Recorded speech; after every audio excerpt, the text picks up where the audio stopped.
What's up? What's up, Real Life Church? My name is Mike Hickerson. I am honored to be the lead pastor of Mission Church in Ventura, California, which is a church that Real Life helped plant. We are 7 years old. We turned 17 in We turned 7 in September. I just am so excited. I want you to know I'm married to a beautiful woman named Jody. We have 3 daughters that are 16. I know I don't look that old, but I have a daughter that's 16, daughter that's 13, and a daughter that's 10. So yes, that's a lot of estrogen. So if you could pray for me, fellas, that would be great.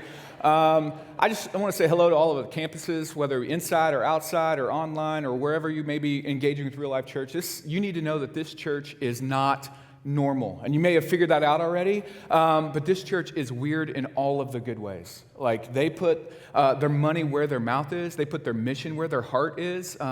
Real Life helped plant us. Rusty George has actually been a lifelong friend of mine. I know that he's way much older than me, and that's okay, but he's been a lifelong friend. He actually, when he taught a message when my wife was a junior in high school, and my wife was living a little bit rebellious, she would tell you that, and Rusty's message, she came back to Jesus when Rusty was teaching a message when she was junior in high school, and I didn't even know her then. It set her life on a course that's totally different. Rusty was on stage when Jody and I got married. I mean, our church would not exist in the way and in the form and the fashion that it does without Rusty and the team of Real Life Church so generously investing, so graciously investing. I mean, they have been crazy generous. You have been crazy generous to Mission Church, and I cannot say thank you enough.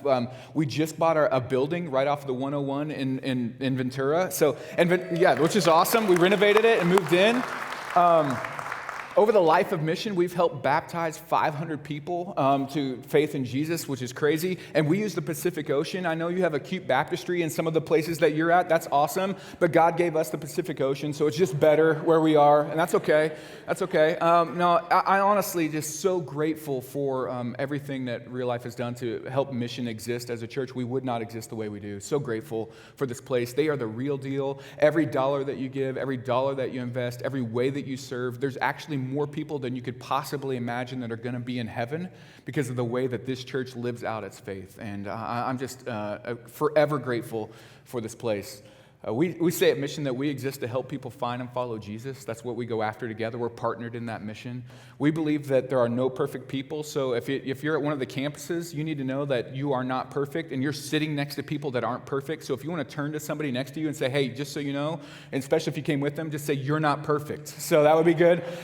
Don't do that in your next fight. That won't be great. But what it is helpful. Like, there are no perfect people, but there is a really good God.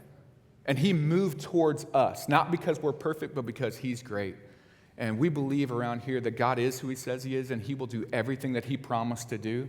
That he sent, while we were in complete rebellion from him, he sent his son Jesus into the mess of humanity, into the mess of all of our mess, so that we could be made right with him. And because of that simple fact, not because we deserved it or not because we earned it, that means that there is hope for every single one of us. No matter where you are, no matter what you're coming from, no matter what's going on in your life, God is who he says he is and will do everything that he's promised to do. And he sent his son Jesus to be able to rescue us, and that means that there's hope for all of us. And we've been in this series called Let It Go, where we've been trying to let go of some things that get stuck in our hearts. But what I thought I would do is just maybe start with the story that happened with me a couple months ago.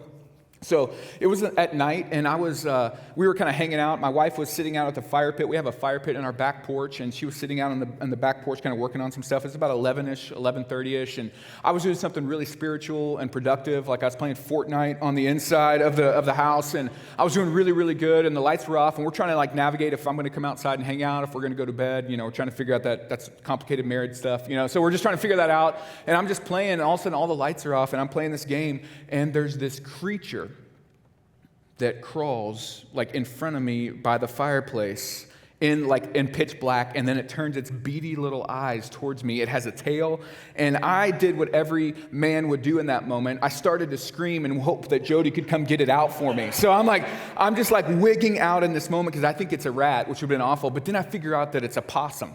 All right, we got a possum right here. And it wasn't a baby possum, it was like a medium baby possum. Like we like on our back porch, we have like bougainvillea, so there's possums that kind of go, and if you're in the campus and you know that like possums are around in our area, that's where they are. So we had this possum that was in the house though, and I didn't know what to do, and all the lights were off, so I am wigging. I like lose my ever-loving mind. I'm like flipping furniture over. I'm not strong, but I just heroic sense of flipping furniture over, flipping lights on, and like it didn't keep with any possum or possum etiquette rules. Like it didn't stop because apparently it wasn't scared of me. It just moved fast. And I'm like, that's cheating. You're not allowed to do that. And Jody is outside going, what in the world is going on inside the house? It's like, has he finally lost his mind? What is happening? So she comes in, opens the door. Like, I can't find the possum. She's like, what is happening? What's wrong with you? Like, babe, I was like, I don't want to tell you. But it's not good. And she's like, tell me, what's going on? I'm like, there's a possum in the house, and I don't know where it is. And she loses it. She's like, there's a possum in the house. We have girls that are asleep down the hall. Right now, there's 3 girls. There's a rodent. What are we going to do? We got to get them out. We got to go right now and get out of the house. I'm like, babe, it'll be fine. Just go back to sleep. And she's like, we can't go back to sleep. There's a possum in the house. And then I had the genius idea. I'm like, here's what we're going to do. I still want to play Fortnite, and you have work to do. So let's put everything back, turn the lights off, you go back outside, and I'll turn back on the game, but I'll grab a bucket and see if this thing comes out. Because I had looked everywhere with a flashlight on my phone. We'd searched everywhere. We could not find the freaking possum, okay? So we put everything back, lights are off, we go back to doing it, and then literally 4 minutes into it, and all of a sudden I see it moving again out of the corner of my eye. And I'm like, okay, game on, buddy. Here we go. So I set the controller down, and I have my little bucket, and I moved like the biggest athletic move you've ever seen in your entire life. I know, but I had socks on. So I slid, and it ended up in the most awkward, I won't do it because it's really awkward pose, but I ended up in the most awkward pose, and I got the bucket on top of the possum, but I was screaming for Jody because I could not literally move at all. So I've got the bucket on the possum. Jody comes in, we get the possum out of there, and I just want to know that I saved the world. I saved our family that night. So I just want you to know that. There you go. That's all you got. So I know you're really impressed. But here's what I learned in that moment. I wanted to go back to normal when we found out that there was a possum in the house. It'll be fine, right? But then what I learned is it is impossible to go back to normal once you figure out that there's a possum in the house. Impossible.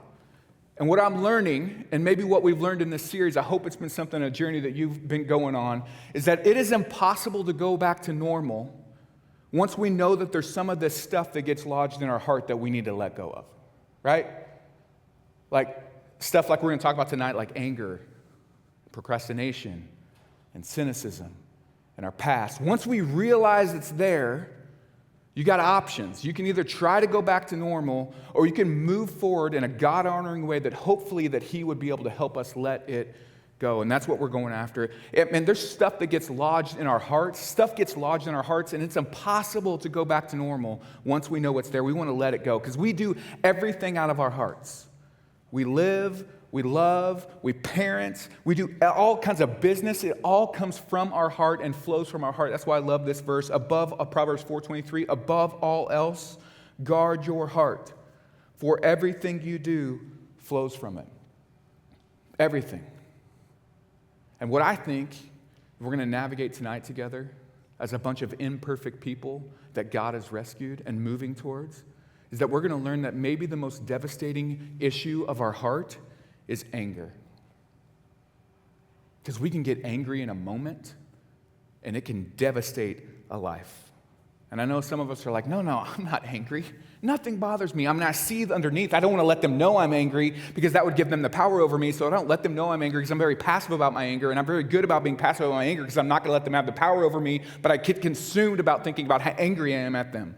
Or maybe you're always on edge, or maybe you snap easily, or maybe just all this stuff that's we want to say the ways that we don't engage with anger, but anger can be the most devastating thing in our hearts because anger is explosive. Anger is like the dynamite of the soul.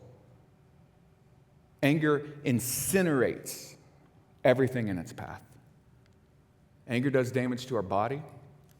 Like anger is harder on our heart, our mind, and our soul than depression is and anxiety is. Anger will rot our bones. Anger is really hard on community.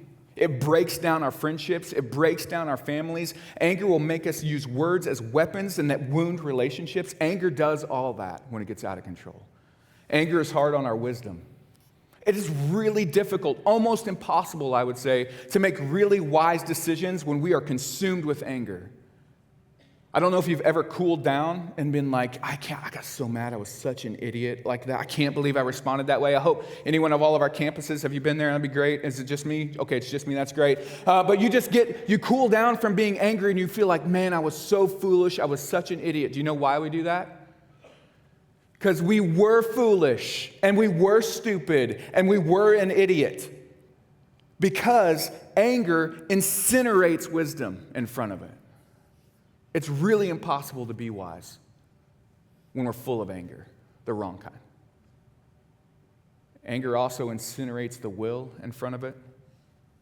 It's most like an addictive substance that way. It leads us to denial. It says like, no, I'm not angry. I just like to get stuff off my chest. I'm a free thinker. I'm an activist. I like to tell it like it is. I'm a straight shooter. I'm not angry. I just think that everyone else around me is an idiot. I just like to say, go this way. Anger has to have someone else to be mad at. And if anger can't find someone else to be mad at, it's got to make something up for someone to be mad at because it can't be my fault. Anger incinerates the will in front of us. There's some anger pictures that come to mind when I think of it, so I'm going to make you do some homework and you're going to be fine. I'm going to make you talk to somebody next to you in about 10 seconds at all of our campuses, inside, outside, online. Find somebody else to talk to about this. I'm going to show you 3 pictures, and you have to pick which one in a second that you are most like when it comes to your anger. You ready? First one is this guy. This guy gets control of the board of your find, and you're going to come mincing foot down. And he's going to take great pride. He's like, I nailed it that time, And everyone else around you is eviscerated. The second one is this. It's a pretty mild-mannered guy, but you're not going to like me when I'm angry. And everybody's got to make sure we don't get around that guy when he's angry because Hulk smash. He's going to do all that thing. And then the third one is this. He's fun-loving, easy, but stupid Bob Barker. I can't stand that clown, and we're going to throw hands because I'm going to go down on Bob Barker right now. Bring it on, buddy. So what I want you to do is turn to the people next to you and wherever you are in your house, online, outside, inside, any campus, and just say, okay, which one of those 3, if you had to pick, maybe you'll come up with your own because you're way more creative. That's great. Take 15 seconds. If you're introverted, you're going to get through it. We'll be all right. Take 15 seconds and think through if you had to pick which one you most go to when you're angry. Pick which one. Ready? 1, 2, 3, and go.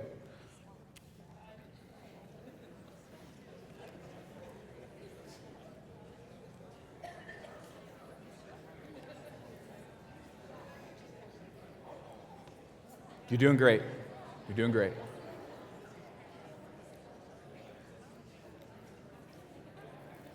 Five, 4, 3, 2, 1. I don't think that I have to convince you, but maybe I do, that mismanaged or mishandled anger is massively dangerous in our world. It's massively dangerous in our families. It's massively dangerous in our schools, in our neighborhoods, in our homes, in our cities, in our country. Mishandled anger, mismanaged anger is going to destroy our world if we don't get a hold of it and help with God's help, let it go. In fact, FBI stats would say there's 1 violent crime every 24 seconds, 1 aggravated assault every 48 seconds, and during the Khabib-McGregor fight, it was a lot more than that, so it's fine. It sways it a little bit. 1 murder every 23 minutes. The number 1 reason that women visit the ER, domestic violence.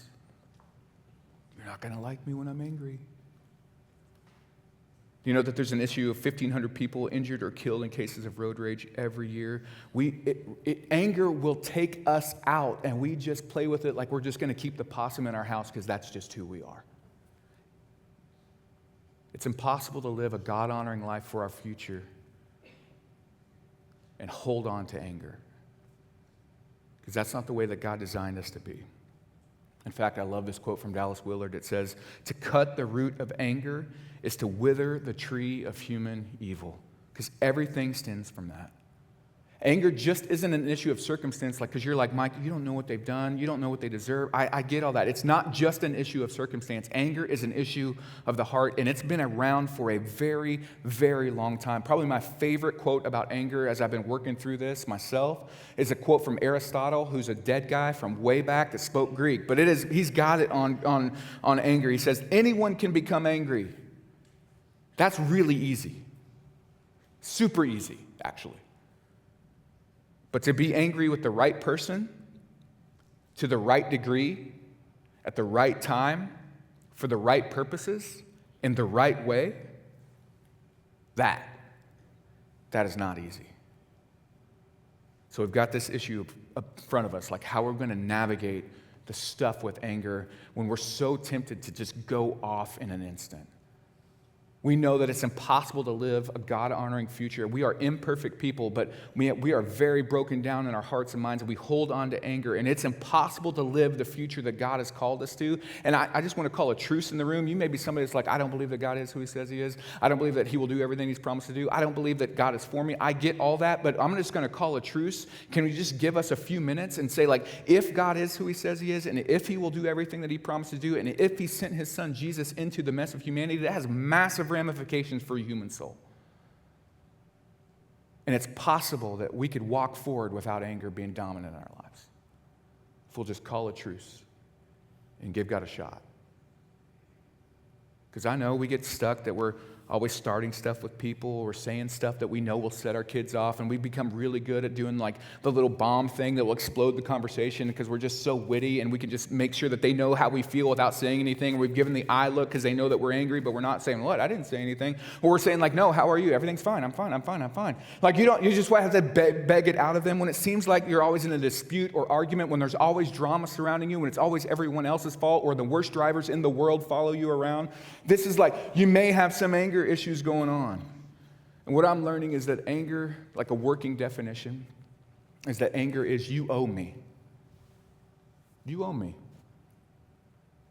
Like you took something from me. Or I deserved your respect and you didn't give it.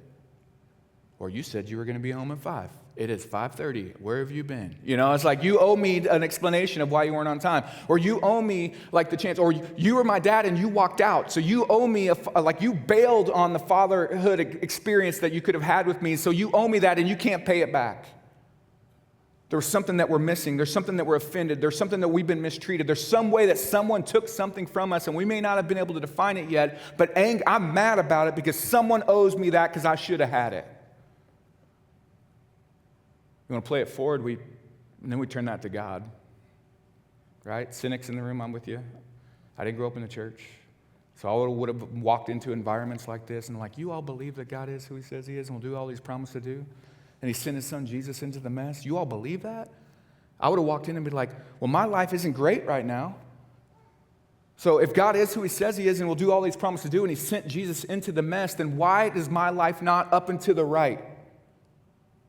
And since my life's not up and to the right, God, could you have? Would you have? Why didn't you? So you know what, God? You owe me a better life.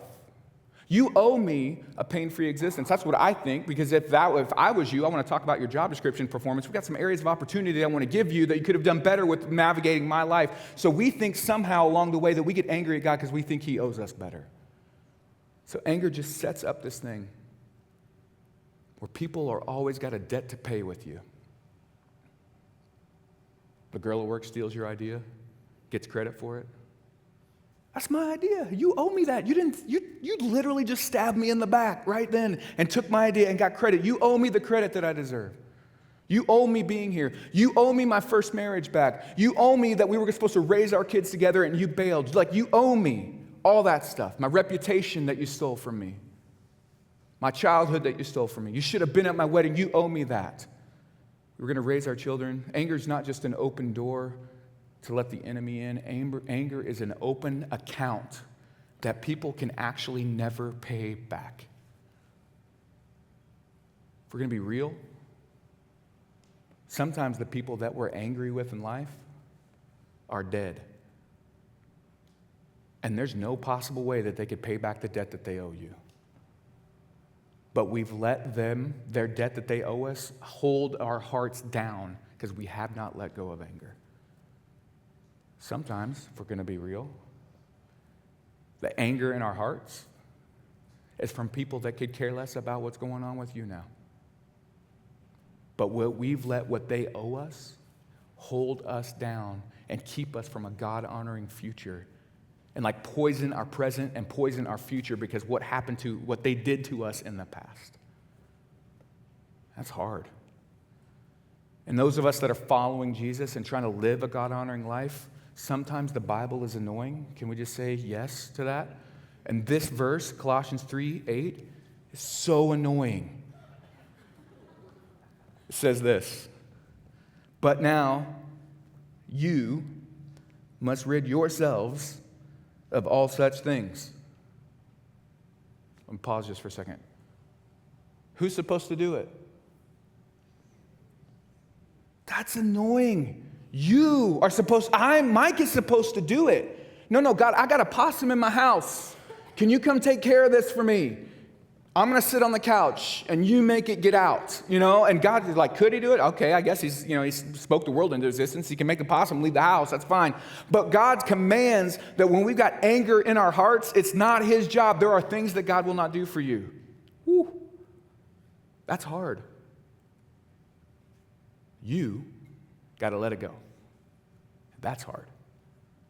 Colossians 3:8, "You must rid yourselves of all such things as these." Anger, like the seething kind. Rage, the out of control kind. Malice, like I'm planning to hurt you kind. Slander, I am hurting you, I'm cutting you, I figured out a way to make you look foolish and stupid in front of everyone kind. And filthy language from your lips. So we've all got these anger things that are going on. And if you haven't admitted that you got anger when you didn't, you're lying, and we'll talk about lying later. It'll be fine. It'll be great. You can let that go too. But typical ways that we deal with anger, the first one is that we repress it. Some of us grew up in family systems like that good boys and girls don't get angry, or good boys and girls never show that they're angry, or followers of Jesus don't get angry. Could not be further from the truth. That's actually very unhealthy. So what we've done, I don't know if you've ever missed trash day. Like, we just like to repress it. And so if your partner or spouse has ever got mad at you because you missed trash day, you could raise your hand in the room, because this is typically one that Jody gets mad at me about because I miss trash day, and especially the ones like the recycling or the yard waste that comes every other week. If you miss one of those, all that stuff gets compacted and in there. It's like a science experiment going wrong. It is like stank nasty in the bottom of those barrels, like when you miss trash day, right? But what happens when we repress the stuff, because we're not supposed to express it, we're not supposed to do anything with it, because if we're angry, something's wrong with us, so we got to make sure it gets stayed down real deep. It festers and becomes something really unhealthy, because we were never meant to just repress anger. We are actually meant to let it go. And those of us that grew up in family systems that we were told to repress it, we typically either tried to deny it. Like, no, I'm good. Fine, that didn't bother me. You bailed on me 20 years ago. I've not affected my life one bit. Like, we tried to deny it like it ever happened. We're seething underneath, but we would not let anyone know. We wouldn't want anyone to know that they have power over us. So we deny, because it's got to stay down here, down here, because it's not good to express anger. We got to repress it, because that's what we were taught. Or we dwell on it. Deny, dwell, all we can think about. Try not to think about the thing that's going on, the way that they wounded you, the way that they owe you. I don't want to think about that thing. I don't want to think about that thing. I don't want to think about the thing. What are you doing? You're thinking about the thing. So we deny or we dwell on it. What I'm learning that God has called us to, if we're going to walk forward in a God-honoring future, is that we've got to learn to deal with it. So that's one way that we deal with anger. There's probably people in the room, people outside, people online, that's the primary way you were told to repress it. And then the other way, probably the other half of us, is that why would you ever repress such a beautiful experience and emotion when you could express it? Like, you could just put it out there. You could just say, like, I want to make sure that I stuff it down deep inside. You would never want to do that. You could just blow it out. You could just let it fly. You could yell. You could scream. You could cuss. You could punch drywall. You could kick cats. which is fine. That's totally fine. Actually, that's the one way you could deal with it. You could slam doors. You could squeal tires. You could get in the face when you get mad, and the littlest thing could set you off. Why would you ever, ever, ever repress it when you can express it? And so we teach our 3-year-olds, you know what, it's okay, little Johnny, for you to be upset, and you can kick the couch, and you can do all this stuff because that's just an emotion that you feel, and you just express that emotion. That's great. That's awesome when the 3-year-old does that, but when the Johnny becomes 32 and he still thinks that he can kick things when he's mad, then he kicks the dog, and he kicks his wife, and he kicks his kids. So we've kind of said, well, you can either repress it or you express it, and the people that express it, we've got to stay away from, because the littlest thing, we've got to make sure we're on eggshells around them, because the littlest thing will set them off. So I want to go back to the person that would say, I'm a repressor, because my family taught me to do that, and say this, Ephesians 4:26. In your anger, do not sin. Meaning that if you're somebody that's like, anger is something that's bad, it's actually possible to be angry and not sin. But it's got to be at the right person, for the right reasons, the right motives, the right timing, in the right way. Do not let the sun go down while you're still angry. So if you're repressing it, it's going to, what it does in verse 27, it's going to give the enemy our soul a foothold. But then those of us that express it, we got to hear this. We got to hear Ephesians 4:31. Get rid of all bitterness. And again, grammar geeks will understand there's an understood you at the front of that sentence. And that's an annoying verse too, because it's not up to God to do that in us. It's up to us. If we're an expressor, and we should do this, and this is the stuff that will take it, and it incinerates everyone around us that we love. And they're walking on eggshells around us. It's up to us to remove it from our heart. And God will give us the power to do that. But we've got to get rid of all bitterness, rage, anger, brawling, slander, along with every form of malice. Get rid of is a really tricky Greek word. It means get rid of. I did a lot of Greek study. You can probably look for it on your own. You can do your own. But it means literally take it out, take it down the street. And some of us are going, Mike, you don't know. You don't know what they owe me. You don't know what they did. You don't know what I need to pay back. You have no understanding about my life. And I would say, as grace-filled and compassionate as I can, you are 100% right. I do not know your story. And if you were sitting up right here with me, I would say, you are right. They do owe you. I'm with you. I'm on your side. He is an idiot. They were stupid. They can't believe they did that to you. That should never happen to someone. But what I'm learning is that when we find out there's a possum in the house, or when we find out that maybe you got diagnosed with cancer, you don't need to go back through all the steps to figure out how you got here or how it got in the house. The first thing that we need to do, of utmost importance, when we realize that something is wrong and there's a cancer in our heart, or there's a cancer in our body, or anger is somewhere, or there's a possum in the house, we've got to make sure that step number one is to get that sucker out. Not figure out how it got there first. We want to make sure that we get it out and then put up some boundaries in our hearts that it can't come back again. And I know you're right, and I'm sure you're justified. I love this idea from Tim Keller, what the Bible has to say about anger, is that the biblical view of anger is not no anger, and that's terrible grammar, but you'll get over that. It's not no anger, because that's not a biblical view for all you repressors. And it's not blow up anger for all you expressors. The biblical view of anger is slow anger. For the right reasons, the right time, in the right way, for the right motives, to accomplish God's right, what he wants to get done. But we get it wrong all the time. So one of the questions that's been messing with me, and I'm just going to pass it on so it can meddle in your hearts as well, is that the thing that helps me identify what I'm actually angry at in my heart is the question, what am I defending? This question is going to mess with us. It will just flat out mess with you. The last time you got angry, what were you actually defending? Because it's probably going to show you where your heart is.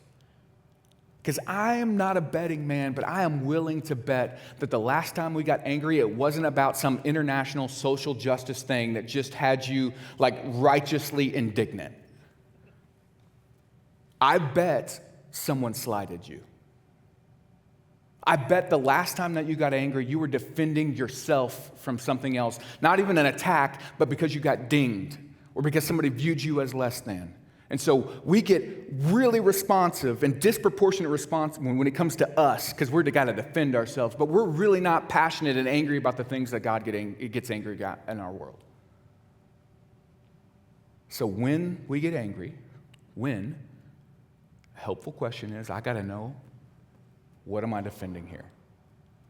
Is it something that God's defending, or am I defending myself?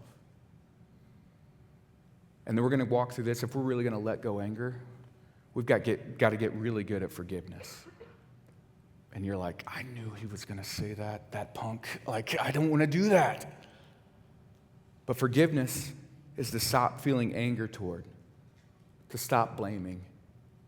And what I'm learning, maybe this would be helpful, that it is impossible to blame our way to freedom.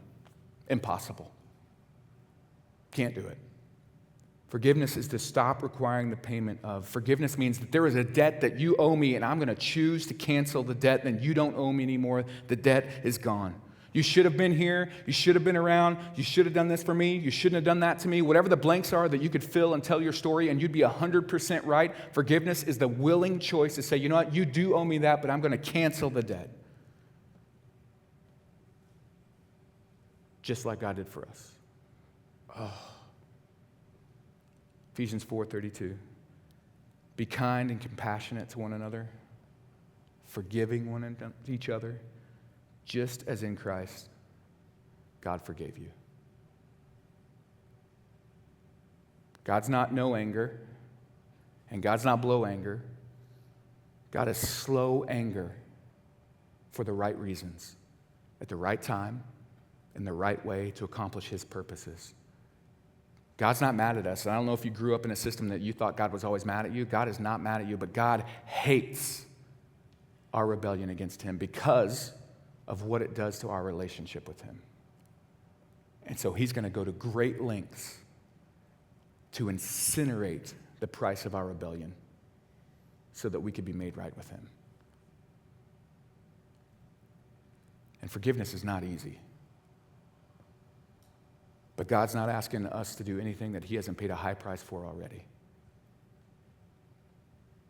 For those of us that have a journey to go because anger is held onto our hearts, God is with you, and he understands more than you could possibly ever know. If we're going to let anger go, maybe some real practical ways that we could overcome anger.